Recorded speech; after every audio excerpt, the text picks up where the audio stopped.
तुम्हें कितनी बार बताया है, मेरे तैयार होने से पहले मेरा नाश्ता तैयार हो जाना चाहिए।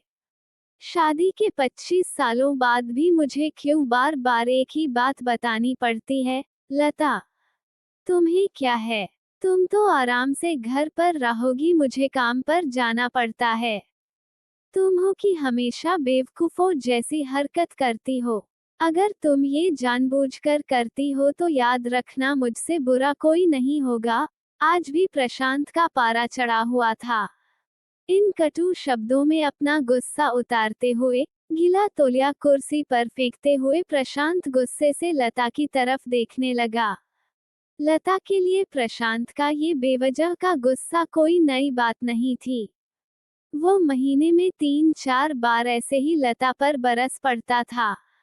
पहले पहले लता उसका विरोध किया करती थी, लेकिन जब कई सालों तक प्रशांत में कोई बदलाव नहीं दिखा तो लता ने खुद को ही बदल दिया। अब प्रशांत के कुछ भी कहने से लता को कोई फर्क नहीं पड़ता था। प्रशांत की हर बात वो चुपचाप सिर नीचे झुकाए सुन लेते थी। शादी के पहले 5 साल तक लता ने पूरी कोशिश की थी कि प्रशांत को बदला जाए, लेकिन फालतू का गुस्सा करना और बाद में लता को भला बुरा कहना, यह मानो जैसे उसकी आदत बन गई थी।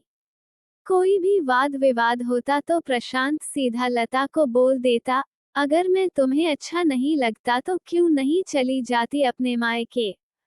क्यों रहती हो मेरे साथ? इतना सब कुछ होने के बावजूद लता प्रशांत के साथ रहती थी क्योंकि उसे अपनी बेटी की फिक्र थी। और वह जाती भी तो कहा, अपने बूढ़े हो चुके माँ बाप को इस उम्र में परेशान करना वह नहीं चाहती थी।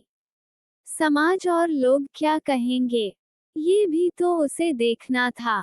वह इतनी पढ़ी लिखी भी तो नहीं थी कि खुद जाकर कोई नौकरी कर सके और अपना और अपनी बेटी का पालन पोषण कर सके। लता को अब अपनी फिक्र नहीं थी। उसको फिक्र थी तो बस अपनी शादी लायक हो रही बेटी की। लता नहीं चाहती थी कि पति पत्नी के झगड़े की वजह से काव्या डिस्टर्ब हो। काव्या की पढ़ाई पूरी हो चुकी थी, उसके लिए अब शादी के रिश्ते आने लगे थे।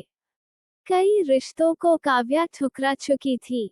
2-3 महीने बाद एक अच्छा रिश्ता आया। रिश्तेदारों और पहचान के लोगों ने भी लड़के के बहुत गुणगान किए थे। प्रशांत एक शाम अपनी बेटी के पास बैठकर उसे बताने लगा, काव्या, बहुत अच्छा लड़का है, पढ़ा लिखा है, बड़ा घर है, बहुत अच्छी नौकरी है। ऐसे रिश्ते बार बार नहीं आते बेटा, इस बार मना मत करना। काव्या अपने पिता से ज्यादा बात नहीं करती थी। शायद डरती थी या शायद नफरत करती थी, लेकिन आज वो अपनी पूरी हिम्मत इकट्ठा कर बोली, मुझे अभी शादी नहीं करना है पापा। मैं नौकरी करना चाहती हूँ। खुद अपने पैरों पर खड़ी होना चाहती हूँ। हाँ, तो उसमें क्या बड़ी बात है? मैंने लड़के से बात की है। वो तुम्हें किसी बात के लिए नहीं रोकेगा।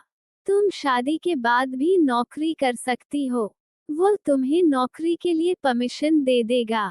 प्रशांत बोला, मेरा नौकरी करना या ना करना उसकी परमिशन पर क्यों डिपेंड रहेगा पापा? काव्या ने पूछा। मैं कह रहा हूँ ना, तुम्हें किसी भी चीज की कमी नहीं होगी वहाँ। ऐसे रिश्ते बार बार नहीं आते। इसे ठुकरा मत, बहुत खुश रहोगी तुम वहाँ। प्रशांत बोला, पापा, क्या मैं उतनी ही खुश रहूंगी जितनी मम्मी इस घर में खुश है? काव्या ने तंज कसते हुए कहा, आज तुम्हारी जबान कुछ ज्यादा नहीं चल रही। प्रशांत गुस्से से आंखें बड़ी करते हुए बोला, पापा, मुझे शादी ही नहीं करनी है, क्योंकि शादी के बाद अगर वह लड़का आपके जैसा निकला तो मैं क्या करूंगी? मुझे आपके जैसा जीवन साथी नहीं चाहिए जो बिना बात के मुझ पर हमेशा चिल्लाए। मुझे कुछ भी अपनी पसंद का लेना हो तो 10 बार सोचना पड़े, कहीं वह नाराज ना हो जाए। मेरी तबीयत कैसी भी हो उसे परवाह ना हो। रोटी थोड़ी सी मोटी बन जाए तो घर सर पर उठा ले। उसकी चेकबुक ना मिले तो भी मेरा ही दोष निकालें। और हर छोटी मोटी बात पर मुझे मायके जाने के लिए कहे।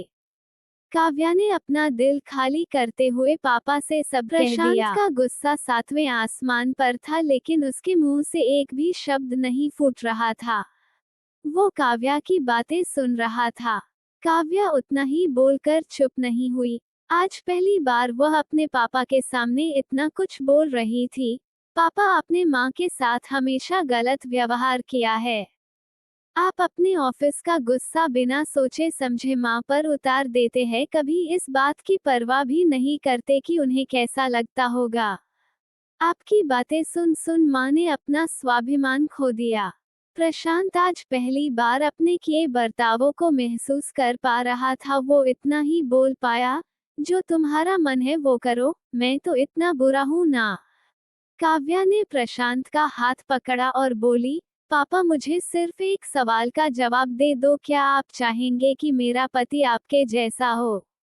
अगर आपका जवाब हाँ है तो कर दीजिए मेरा रिश्ता आज ही, और ना है तो मुझे आत्मनिर्भर बनने दीजिए। प्रशांत कुछ भी ना बोल पाया और वहां से चुपचाप बाहर चला गया। आज उसे लता के सामने जाने में शर्म आ रही थी। चलते चलते उसकी आंखों से आंसू बह रहे थे। प्रशांत ने आज से अपने आप को बदलने का निश्चय किया। अगले दिन से लता ने अपने पति में काफी बदलाव देखा। वो सोचने लगी कि जो हिम्मत काव्या ने दिखाई है, वो हिम्मत अगर मैं पहले ही दिखा देती तो शायद आज परिस्थिति कुछ और होती। अब काव्या पढ़ लिख कर अच्छी नौकरी करने लगी थी और 3 साल बाद उसके लिए एक अच्छा रिश्ता आया और उसकी विदाई पर प्रशांत बोला, बेटा तू हमेशा खुश रहेगी क्योंकि तेरा पति तेरे बाप जैसा नहीं है। प्रशांत की यह बात सुनकर लता और काव्या की आंखों से आंसू बहने लगे।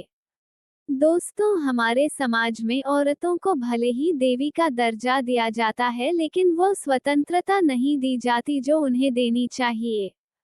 उन्हें बचपन से ही बताया जाता है कि वो पराया धन है। स्कूल से आने में देर हो जाए तो पिटाई मिलती है। मोबाइल पर बातें करते हुए दिख जाए या खिड़की से झांकते हुए दिख जाए तो शक किया जाता है। माँ बाप का घर तुम्हारा नहीं है, पति का घर ही तुम्हारा घर है। जीवन भर यह बातें बता बताकर उन्हें ससुराल भेज दिया जाता है, और एक दिन किसी छोटे मोटे झगड़े में ससुराल वालों से उन्हें सुनना पड़ता है कि इस घर को छोड़ दो और मायके चली जाओ। अब आप ही बताओ दोस्तों, ऐसी स्त्रियों का सच्चा घर कौन सा? आखिरकार वह किस घर को अपना कहें? हमेशा की तरह पूरी कहानी पढ़ने के लिए आप